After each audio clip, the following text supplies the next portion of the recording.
Tonight on the Bigfooty Blues Podcast, we have our first ever guest when Just a Battler joins us to review the Port Adelaide game and preview the Brisbane game. Plus, we have questions for Doc. All this and more coming right up.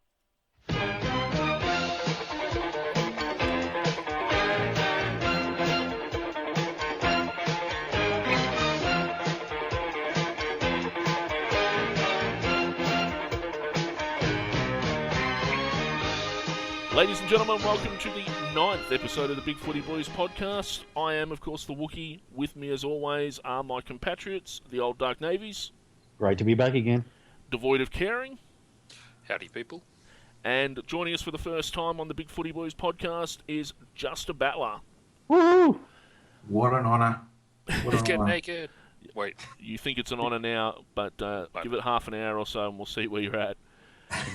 Greatest waste of time you would have ever experienced. Okay, straight into it tonight, guys. We're coming off a win, which is a good feeling to have. We beat Port Adelaide. What were your favourite moments of the weekend? Just a Battler, what were your favourite moments from the weekend? Yeah, well, we got the 4 points, which was good. Mm-hmm. Yeah. But I've got a lateral one, I suppose. I've watched the game a couple of times now. And I was so impressed with this particular hard tackle that White did in that last quarter when Port had already scored 2 or 3 quick ones. It was about 10 metres out right in front of goal, and he just tackled the guy beautifully. Just caused a spill, and I think we ran down the other end to fill the ball and kick the goal. So that was my highlight. Yeah, things that usually go unnoticed.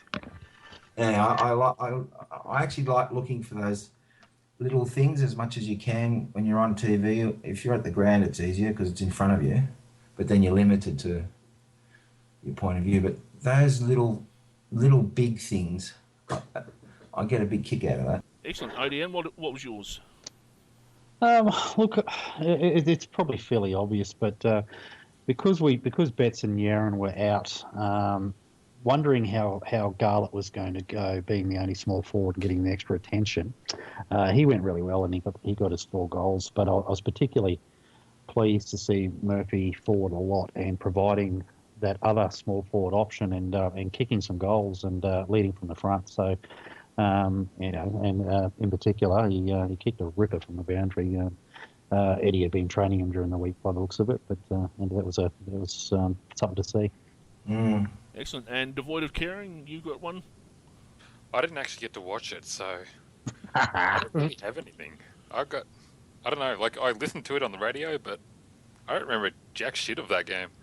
Yet again, I don't know why. Yet again, you failed to deliver at crucial moments. Yeah, well, hey, that's me. I'm all about low expectations. Well, I'll raise the roof a little bit. My favourite moments for the weekend were reading the reports of Hampson kicking 68, having 68 hitouts in the VFL. 68 poor hitouts, according to reports. And they're all useless. Just absolutely fascinating. He got those 68 hitouts against a AFL listed player. Yeah, but it was my hitout for the week. For a guy to be dumped, and universally booed around the ground when he got when he took a mark or when he dropped a mark or whatever he did in the last couple of weeks, and for him to go back into the VFL and just absolutely dominate against a 200 centimetre ruckman. The guy wasn't a midget, he wasn't a part-time ruckman, and 68 hitouts was a good effort in my opinion. It's been absolutely fascinating watching that thread develop since Sunday. Anyway, we'll get onto that later. We will. Onto the game against Port Adelaide. Carlton, of course, won 16-13-109, defeating Port Adelaide 14-7-91. I think it was good to get the 4 points on the board. It's our first win this season against a team in the top 8, if you're wondering. How did we see the game overall, Odian? Look, it was we were in control all the way, despite the scoreline and despite having a few nervous flutters when they came back at us late.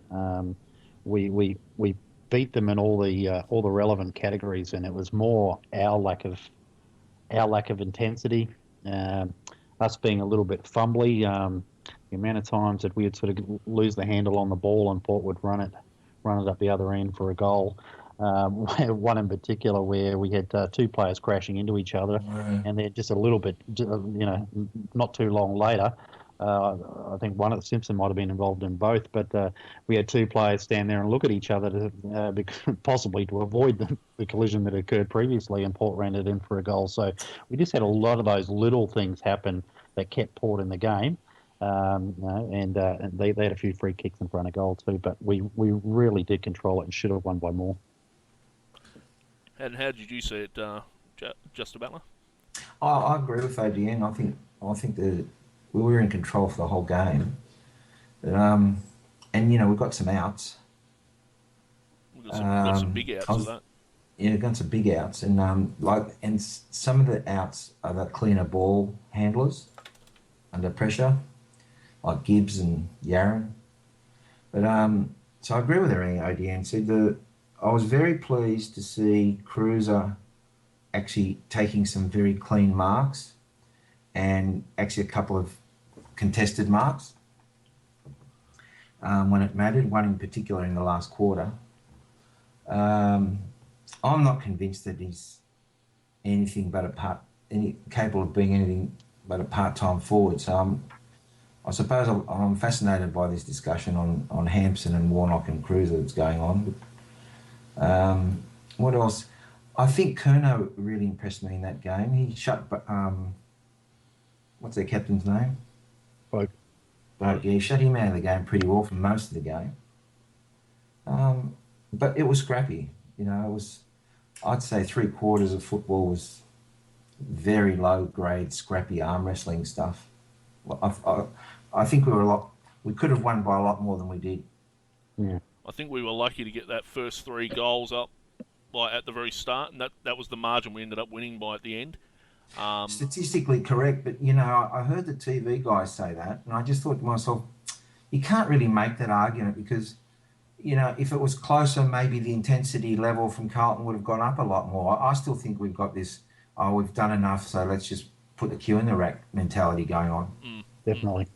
I think as well, I mean, if you listen to the commentary, the commentators were consistently going on about Port being, comeback specialists the whole game. It doesn't matter, Port are behind.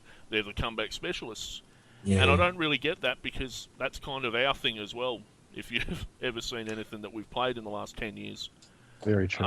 We're either ahead and we coast to the end of it, or we start off really slowly, and we did that for years. It used to frustrate the bejesus out of me. We'd start really slowly and then come home strong at the end of quarters and at the end of games. And so I think we did well to come away with a good win. And it was 18 points, so you can't really argue with that. There was only 2 Port players I was concerned about the whole day. So I mean that's a fairly good indication of our dominance, in my opinion. I was worried about Wingard. I thought he was a gun. Yeah. And he really threatened us and challenged us. And I got a little bit worried about Redden when he went forward later in the game. He took a couple of contested grabs, but apart from that, I wasn't concerned about any of those Port guys on the weekend. I think Murphy had a great return to form, like really good form. Like he's been slowly building it up, but he just really came out of the blocks on the weekend, and I thought that was a tremendous effort from him as well. And he's got more goals. Yeah. He's got cop more flack over that game again. That whole incident with Hartlett. Yeah. And out of that, Hartlett gets off, so Murphy must be staging again. And it's a bit harsh. I mean, he is copping a bit of contact. He does get a bit of attention for a guy that doesn't dish out the physical stuff himself. They tend to look for him and try to put him off his game a bit. So, there is contact there. Whether it's enough to go to ground or whether he's just trying to think, well, hey, if you're going to do it, I'm going to draw attention to it, and then maybe you'll stop. Duckwood style. Yeah, exactly. Bring on the Duckwood. What do you guys reckon? Do you think players should do that or not? Draw attention to it? No. I mean, he's going to cop a tag every time he plays a champion, but I'm not a big fan of this staging stuff. So you reckon he should tough it out? I reckon he should not try and play for free. And 2, there should be another Carlton player always looking out for him and coming in and doing a hip and shoulder if something like that happens. I think it's got to be hard, though. I mean, even as captain of the club, when you're looking at what other captains of the clubs are doing around the league, for you not to sit back and go, well, everyone else is doing it, and they're leaders as well, so why am I copping flack? I mean, I don't know if you saw the footage of Adam Selwood on the weekend, and there's a ridiculous one where he is clearly and like visibly trying to pull a free, and I think it was the North guy's just not having a bar of it. Like, he's not even tackling him, and the guy's still diving into his like midriff. It's like that. It must be hard for Murphy to look back and go, well, why am I diving? And none of these guys are copping flack for clearly staging.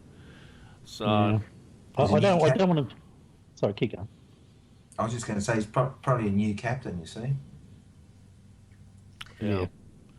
They tried to make some controversy out of Murphy being appointed captain anyway, and all these rumours about boardroom split and Malthouse going for Carazzo and the board saying no Murphy, and it's all about marketing. It's, I can't see a real difference in marketing between having Carazzo or Murphy, to be honest. But what's done is done on that. We'll move along to the next segment, guys. We'll be discussing the upcoming match this weekend between Carlton and the Brisbane Lions at the Gabba. This game will take place on Saturday night and should be seen pretty much on televisions across the country live on Channel 7. Doc will be watching. So hopefully Doc will actually watch this game. I will be. Very upset about this. Very upset? Head-to-head? Yeah, I've got to go to a mate's 50th. Are you going to this one? No, I've got to go to a mate's. We've got to go to a mate's 50th birthday, bloody fancy restaurant, and I hate missing out on games. And what about you, ADN? You're up that way. Do you know what? It's probably the first time since Carlton started coming to Brisbane that I'm going to miss a game. You all disgust me. Coming from the bloke who lives in Adelaide. Yeah. I've seen Carlton maybe 5 times in my life. All right, head-to-head on this, we've played 25 games since they became the Lions. We've won 13 and lost 12. So that's pretty much the win-loss ratio. I'm not going to go back to when they were the Bears and Fitzroy and God knows what else. But we had a winning ratio of 120 to 72 over Fitzroy, so that's not a bad historical effort. Last time we played, Carlton 17-11, 113 defeated Brisbane 10-17, 77 at Etihad. And last time we played at the Gabba, we beat them as well by nearly 100 points. So in round 2 last year. How are we seeing the game this weekend? For me, I guess it's the Cruiser and Lunenberger battle, or the Warnock and Lunenberger battle. I think Lunenberger is going to tower him up around the ground. But how about you guys? I think, look, people will look at Brisbane beating Essendon last week, and they're very meritorious, and I enjoyed it greatly. But Brisbane was smashed in the contested possessions, clearances inside 50s. And really they out-tackled Essendon, and then that's what kept them in. They were monsters. I think Redden 12 tackles, Golby 10 tackles. But we've got our own trio of tackle monsters from the weekend. Kasia, Bell, Curnow. They've got 24 tackles between them. So we're pretty adept at playing that sort of applying pressure and creating turnovers as well. So I'm not really too worried about the rest of the Lions. Merritt's out.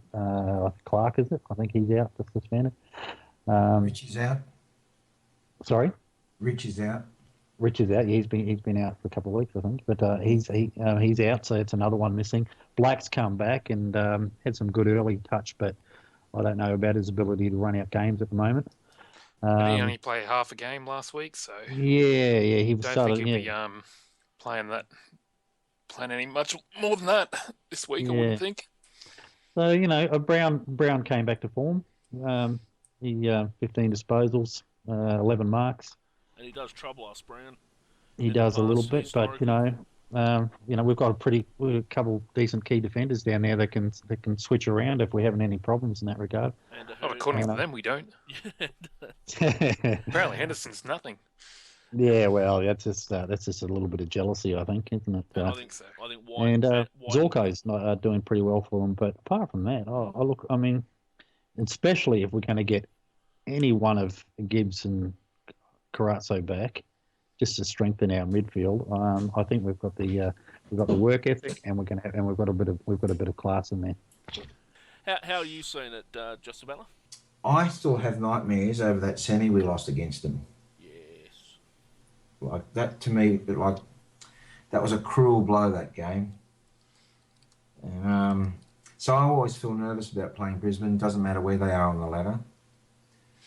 For some reason, they've historically matched up very well against us, and they're one of those sides that just love putting it on physically. They just love that. I mean, that's Vossi and Brownie's style of play, you know. And you've got to be honest. And so I reckon over the last few years we've earned a reputation of being a bit soft. So I wouldn't be surprised to see them come out all guns blazing. And that might sort of stand them in good stead for the first quarter or so. But I think we've got them covered pretty much everywhere, especially with, they've got some big outs. So I kind of think that we're going to win the game, but I think it could be quite an arm wrestle.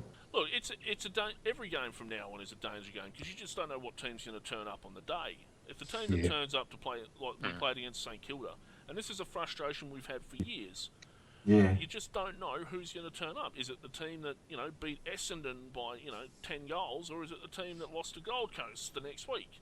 Is it the team that won 3 straight, or is it the team that fronted up against St Kilda and just? You just got to have faith though that Mick's getting a lot of that out of their system. So much. Sure, look, St Kilda was shocking, and I'm not going to go back to that, but you got to think from here on in, we're going to keep getting stronger and not having these lapses all the time in the way we play. What are our predictions for the weekend?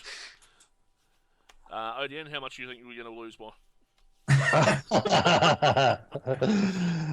No, we're gonna win by about 6 goals. Yeah, Ooh. 6 goals, big prediction. And what about you, Jab? I'm at the Gabba. Yeah, I reckon we're going to win. I reckon there's 3 goals in it. 3 goals, eh? Doc? Yeah. I reckon we're going to lose by -50. Oh. 50-point win, eh? Well, I'm going to go out on a limb. I'm going to say 80-point victory here. 80? I'm loving it. I'm saying... Do I got to go higher? Last time we went to the Gabba, we beat them by 91 points. So I'm predicting that I'm predicting a big win this weekend. I think we're starting to get the processes in play, and for whatever I think about Warnock, he is giving us first use. He's not doing anything else, but he's giving us first use. And I think our players are going to take huge advantage of that. I think we have to watch these things where they put the ruckman into the back half, or they put a tall player. I mean, Westhoff nearly did it for Port on the weekend, and the week before that, McAvoy, or Big Boy McAvoy, as he's commonly known, was absolutely flogged us for St Kilda. And if Lunenberger does that, Lunenberger will kill us in the back half. He's a very talented player.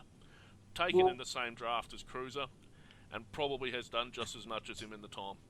But it's time for the segment that everyone waits up for, and that is Ask Doc. Now, I said to Justin Battler earlier in the week, I said, Jab, mate, we like to ask Doc questions, and I said to him, mate, come up with a good question, and you can ask him because you're a guest. Guests get the right to ask questions on this program.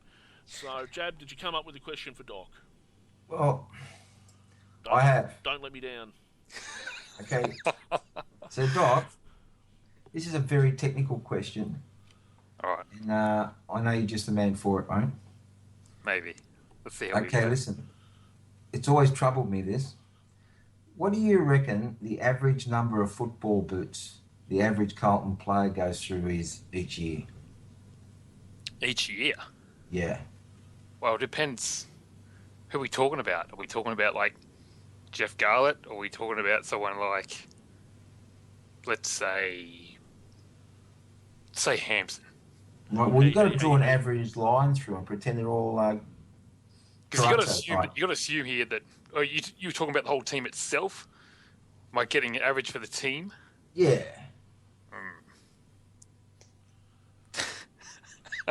I'll answer this question for you. I've got some ideas. You'll answer it, will you? I'll answer it if he can't, because he's too busy You'll laughing. answer it. I'll All tell right. you right now. Go right ahead. I'm intrigued. I reckon Jeff what you're gonna say.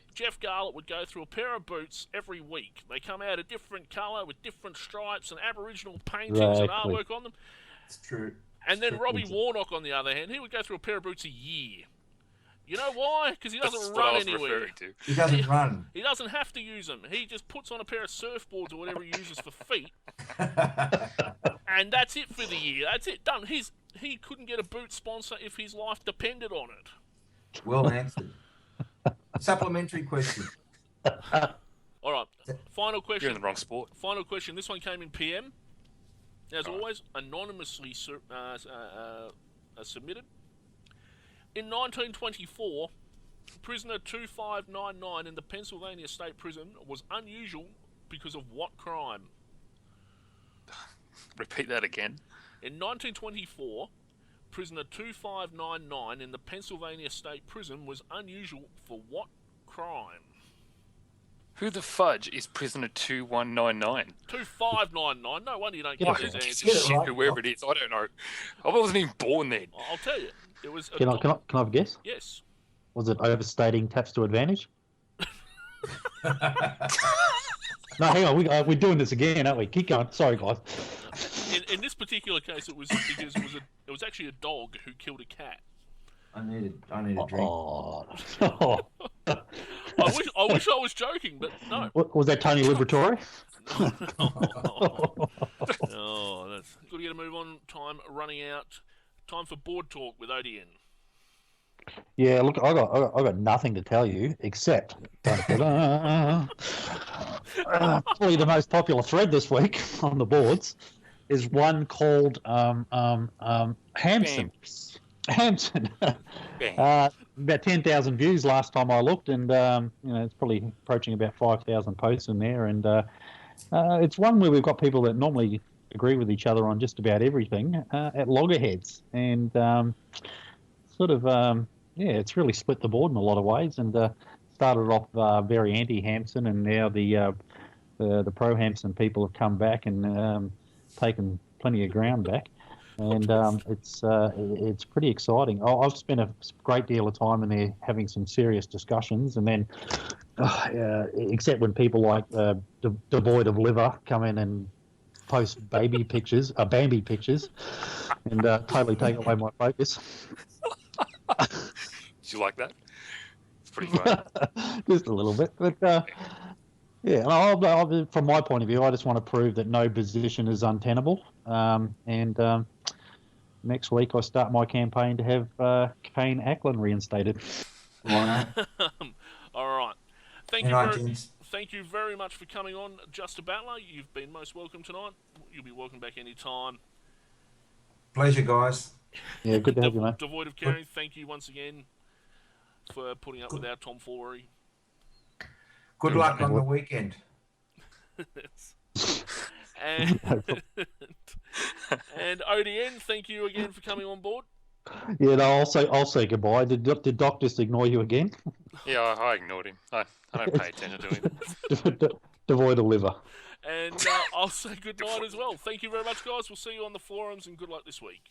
No. See ya.